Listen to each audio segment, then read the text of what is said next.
Snigit ketawa-ketawa terus, orang sampai ndak mau jadi nih. Syukur jaringannya kan udah baik. Baik, Snigit. Wih, namamu keren, Snigit. Selalu jadi tanda tanya di meme. Ini Snigit asal mana, dari dunia mana, planet mana, beli. Oke, kutipan dan catatan kaki. Kita masih dengan materi modul ke-7. Akan dijelaskan sejelas-jelasnya sesuai pemahaman Snigit tentang materi ini. Baik, Snigit, welcome nak.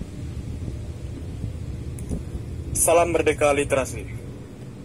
Saya Snigit Putra Pesisaugo akan menjelaskan sedikit tentang kutipan dan catatan kaki.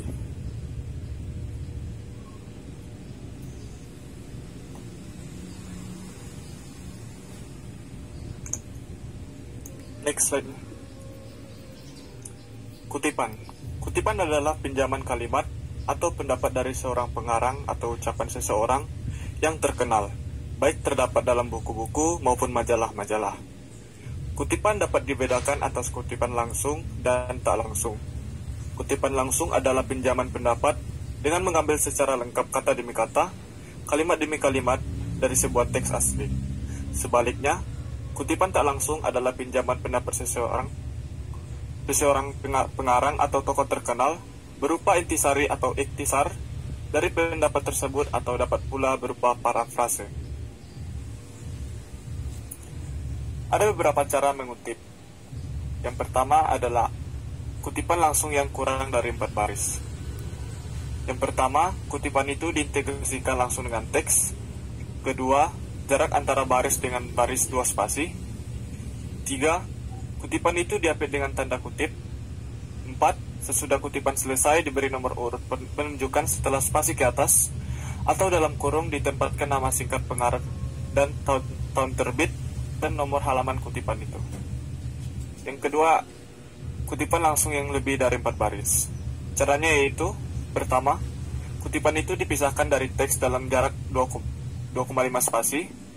Yang kedua, jarak antara baris dengan baris kutipan 1 spasi.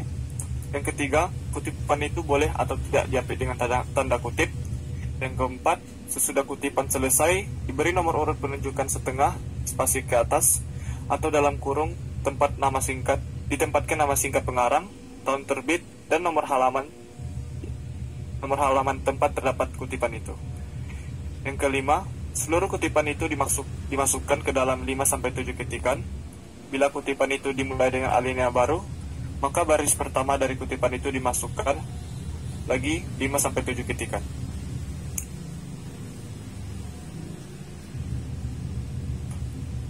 Yang ketiga, ada kutipan tidak langsung.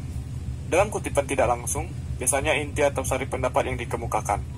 Oleh sebab itu, kutipan tidak boleh mempergunakan tanda kutip. Beberapa syarat harus diperhatikan untuk membuat kutipan tak langsung. Yang pertama, kutipan itu diintegrasikan dengan teks. Yang kedua, jarak antar baris 2 spasi.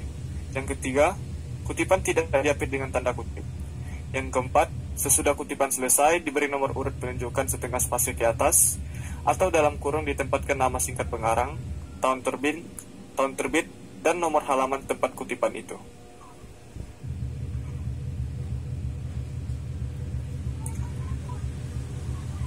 Catatan kaki.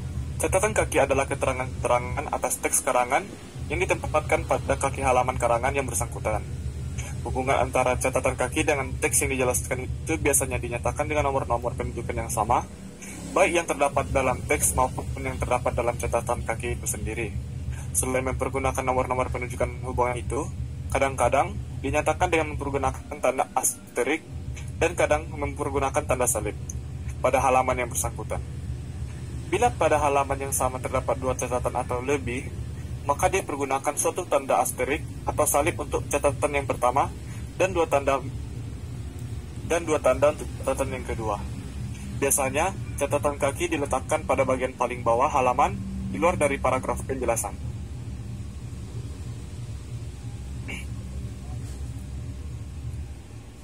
Catatan kaki memiliki hubungan erat dengan kutipan dalam penulisan buku.